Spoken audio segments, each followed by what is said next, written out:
Millions of Chinese people are literally choosing to become homeless. But the more they tried, the more they began to realize working harder does not mean attaining more happiness. 那你赚钱不就是为了过得舒适吗？我发现 I'm not trying to laugh at this, bro, but why the f he sound like that? I'm gonna get canceled, bro.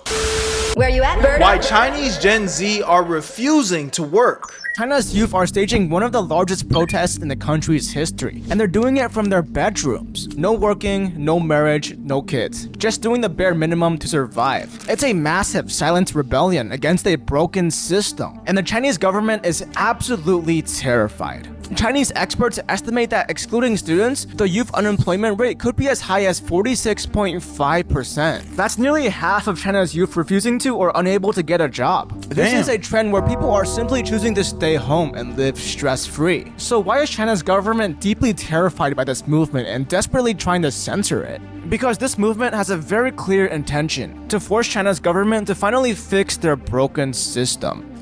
The movement started in 2021 under the name of Tongping, which means laying flat. The movement started with a man named Luo Huazhong who made posts documenting his lifestyle. He was unemployed, ate 2 meals a day, and only worked a few days a year when he needed the money. And this post struck a chord with millions, with many others sharing their minimalistic lifestyles online. Tongping was a movement that advocated for having low desire, low ambition, and rejecting consumerist mindsets. It didn't necessarily advocate for being unemployed, but rather a mindset of prioritizing one's own mental health over their boss or job or You know, that's something that I've heard over like in that Asian community or just most Asian communities in general. Their work-life balance is so bad. I'm talking about 15 hours, 16-hour work days is normal. It's bad. I hear they wake up, and then even like the school culture. I hear kids, they go to school, you go be in school for 8-9 hours a day, come home, and then they study and have like tutor sessions for like another 4 or 5 hours a day. Like all they do is work, and that's like how they're conditioned from pretty much from the moment they start going to school.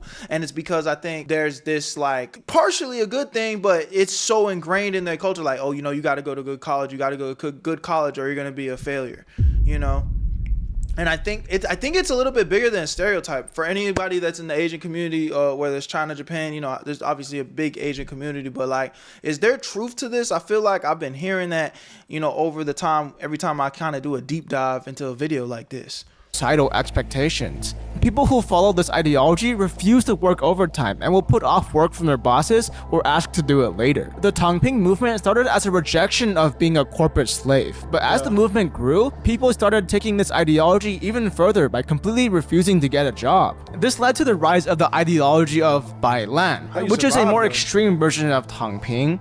The term came from basketball slang, meaning we've already lost, so might as well just stop trying. Bailan's ideology is a rejection of many things. Don't buy a house or apartment, don't get married or have children, don't pursue a career, and spend the bare minimum to survive. Because why put effort into these things if they're impossible or involve— I don't know if I can co-sign that though, man. You know, I definitely get like kind of striking and standing up for what you believe in and, you know, not being a slave to the system for sure. But to just put your whole life on pause essentially to prove a point, I mean, I don't know, man. Y'all still need to live for yourselves. Y'all still need to make the most out of your life, you know? So I don't know. This is pretty toxic. Trading away your freedom or mental health. An example of this is how 70,000 graduates in China with master degrees have become food delivery drivers. You know, like DoorDash, but in China. Imagine grinding day and night, going through 18 years of China's brutal— Look at these books, bro. Holy.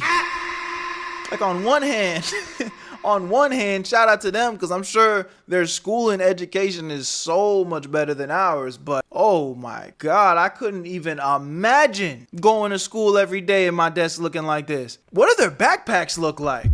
Hell, matter of fact, I don't want to know. School system, just to say this at the last minute because you'd rather deliver pizza on your bike. Many are refusing to get a job and instead becoming full-time children by staying home to cook and clean for their parents, to live with them and earn a salary from them. Many are even being called rat people. Did I just hear some of them say to be full-time children? That's a new one. I ain't never heard that before. People who stay in their bedrooms, waking up late in the day, rotting in their bed, doom scrolling for hours, and rarely going out. Yeah, I'm sorry. I'm pausing a lot, but I'm just, again, this nigga looks fucking depressed, bro. I mean, again, do what you do to stand up for what you believe in, but this can't be the answer, bro. This can't be the answer. This guy looks depressed. This ain't no way to live, gang. This ain't no way to live. Outside. Now, bailan doesn't mean quitting working entirely, but rather working only when necessary. This involves low-maintenance jobs like being an online tutor, streamer, content creator, driver, trash collector, etc. And it involves working these jobs for very low hours to make just enough money to survive. Under this lifestyle, some can still afford their basic necessities, but others cannot. Which takes us to the most extreme levels of tongping, because millions of Chinese people are literally choosing to become homeless, as they see it as a better fate than becoming a corporate slave. This involves sleeping in internet cafes, restaurants, tents, train stations, or even directly on the street. Now, there's a lot more about bailan that needs to be said, but first I'd like to talk about today's sponsor, CyberGhost. You might think you're safe using incognito mode. Link in the description to stay safe on the internet. Government data reveals that there's 47.5 million homeless people in China, with 61% being under 33 years old. If you don't understand just how insane that is, that's equivalent to the entire population of South Korea. And these aren't the addicted, crackhead homeless people we have in the US. These are sane, logical people who did the math and realized that being homeless is better than working and paying rent. So happy to announce the sponsor of today's video, Tej Hanley. Maintaining good skincare isn't just about looking good, it's also about how you feel. Just like keeping fit or dressing well, a big part of your self-care as a man is taking care of your skin. And that's why I'm so excited to be able to partner up with Tej Hanley today for you guys. They make starting and maintaining a skin routine super simple. Anybody can get with it. So it's honestly one of the best skin routines for guys like me and you. So I'm gonna need you guys to lock in and go check them out. And you're definitely gonna want to start with the level 1 system. You're gonna get all the essentials like daily face wash to eliminate the dirt and grime that builds up on your skin. And you're gonna pair that with an exfoliating scrub that you can use about 2 times a week to get rid of those dead skin cells. And an AM moisturizer with SFP20 because who wants to get burnt up from the sun? And a PM moisturizer to keep your skin hydrated while you're going to sleep. Now, one of the things that I love most about Tej, each box comes with a card that is gonna show you exactly what you need to do with every single product. How much to use, how often. It makes it so easy, anybody can do it. And y'all know I'm not messing with y'all because these products has personally actually changed my skin for the better. I don't know why I was starting to break out of nowhere, and it was like a gift sent from God that I was able to partner with these guys because look at my skin. This was only after a week of using their products. And it's not just me. Tej Hanley has over 10,000 5-star reviews from satisfied customers from all over the world. And all that to say, we got a surprise for y'all today. Because Tej Hanley is sponsoring this video, they're looking out for us today, boys. With this insane deal, all you have to do is click the link in the description and you're gonna get 40% off of your first skincare system and a free gift. So if you're like me and tired of having skin problems, click the link in the description and start your skincare journey today with Tej Hanley. 虽然不对，但是它舒适啊。那你赚钱不就是为了过得舒适吗？我发现。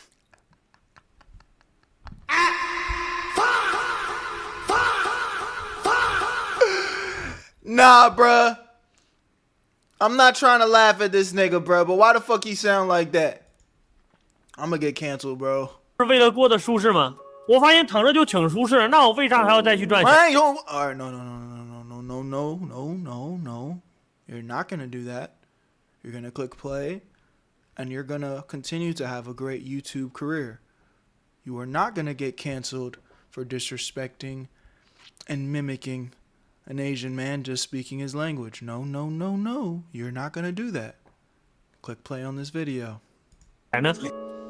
Now, on a surface level, these people might seem lazy or guilty of having a loser's mentality, giving up whenever things get hard. But that couldn't be further from the truth. The people who subscribe to the tongping ideology are actually very hardworking people, or at least they used to be. These are people who tried to make it in the system, who tried to create a good life for themselves by studying hard and going to college and finding a job. But the more they tried, the more they began to realize working harder does not mean attaining more happiness. Every year, the number of college graduates increases in China, But the quantity of new jobs isn't increasing to match this pace. I ain't gonna lie though, I'm not gonna sit here and act like I even for a second know how difficult it is to make it into the workforce in China. You know what I'm saying? Because I'd imagine it's very competitive. Everybody's trying to get the same job essentially, the same jobs essentially. Everyone's trying to be the smartest person. But I just think that's a universal rule, what he just said, that working harder doesn't necessarily mean you're going to be guaranteed more success. But I also don't think the answer is to pretty much sit down and submit to taking an L in life and, you know, being homeless and how they're going about it, man. You know, again, it's 2026, bro. The internet's big. There's so many different ways to make money. There's so many different ways to be successful. There's so many different ways to be impactful. And it is about working smarter a lot of times, bro. Being persistent. Yes, you need to know how to work hard, show up, you know, learn new things, put the hard work in. But to just sit there and do grunt work, for example, just because you spent, I'm a content creator, so the best way I know how to sometimes make examples is just out of content, right? But most of y'all should be able to understand this. Just because you spent 10 hours, 15 hours, a month working on a video doesn't mean that it's a great video. You worked hard on that video. A lot of effort was put into that video, but that doesn't mean that it was a great video, and that doesn't mean you are entitled to having a viral moment, you know? But sometimes working smarter, make sure you are doing your research, finding a trendy topic, finding a topic that maybe is trending on a different platform, and then, you know, bringing it to a platform that isn't familiar with it, but you do know since it was trending over here, it most likely can be trending over there.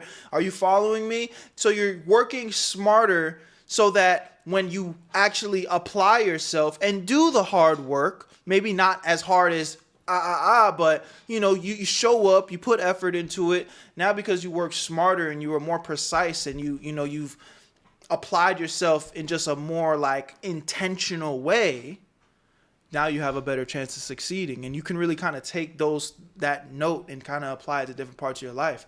You know what I'm saying? Whether that's applying for a job that really is some niche to something that you are very specifically good in, whether it's your personality, whether it's not even the thing that you went to school for. But so you could really take shit like that and apply it to different parts of your life.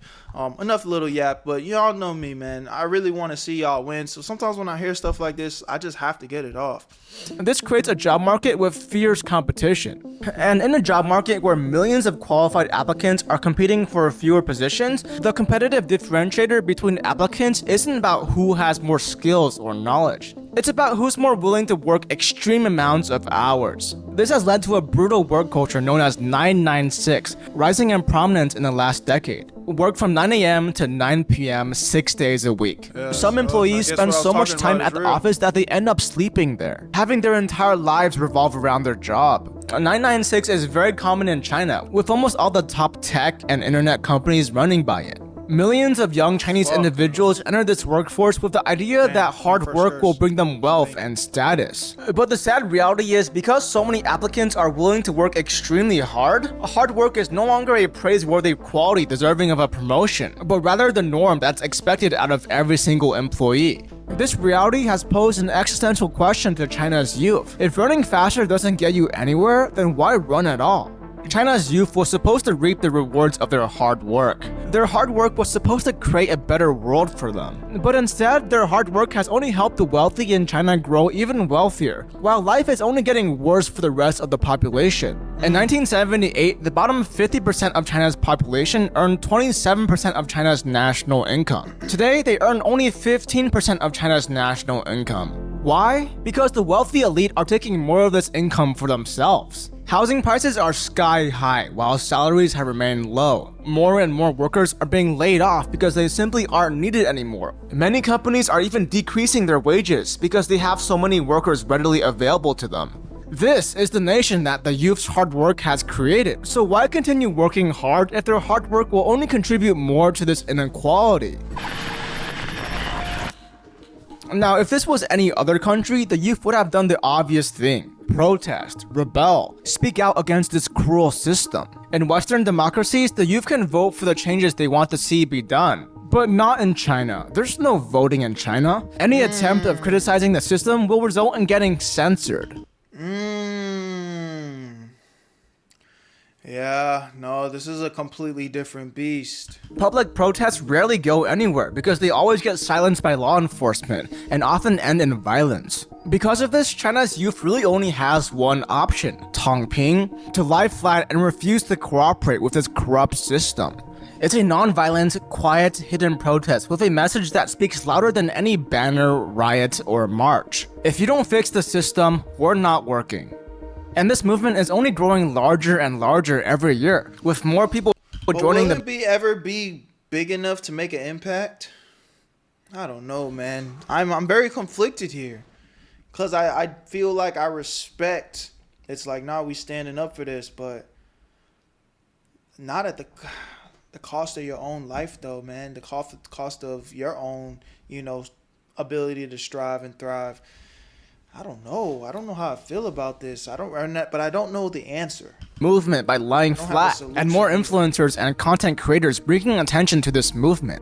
So how is China's government reacting to this? Well, they're absolutely horrified. The CCP needs a motivated, productive workforce in order to reach their nation's goals, but the Tongping movement is preventing that vision from happening. As a result, China's government is doing whatever they can to stop the movement. The terms Tongping and Bailan, along with many other terms associated with the movement, have been completely erased from social media platforms. Any video that mentions these phrases is made invisible to the public. Many online discussion groups centered around these topics have also been shut down by China's government. But this attempt to hide the movement only made people angrier and didn't really stop anything, as people are still continuing to post about the movement by using euphemisms and alternative words to convey the same message. Many government-run news outlets are trying to stop the movement by shaming it. One news reporter said something along the lines of, "We understand that you're frustrated, but we don't care, so stop laying flat."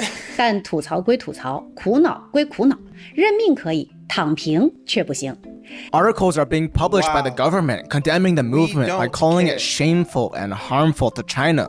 One post by the Communist Youth League wrote, "China's youth has never chosen to lay flat." The government's reaction to this movement is very telling. It means that they know this movement is succeeding, and they're very afraid of what could happen if this continues. Not only is China's government shaming the Tongping movement, but Chinese boomers and Gen X are also speaking out against it, calling it a negative influence on people and society. They call the newer generations weak, lazy, and selfish, talking about how newer generations don't have the same drive, work ethic, and desire for improvement that older generations did.